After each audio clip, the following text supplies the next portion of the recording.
So what's up everyone, and welcome back to our channel in another tutorial. Do you have a Shopify store and want Google to discover all your products and pages? Here's how to verify your store and submit its sitemap in Google Search Console. So firstly, open Google Search Console and click Property. Choose Domain and enter your store's domain without the HTTPS. Then click Continue. Google will provide a TXT record.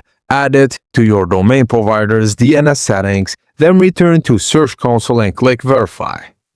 Now once your store is verified, select your property in Google Search Console from the left menu, then click Sitemaps. In the Add a New Sitemap field, enter sitemap.xml, then click Submit. Shopify automatically generates and updates this sitemap for your store.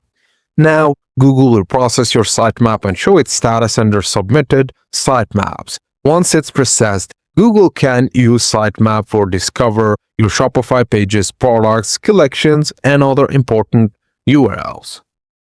If this tutorial was helpful, please don't forget to like it and subscribe to our channel for more quick website tutorials.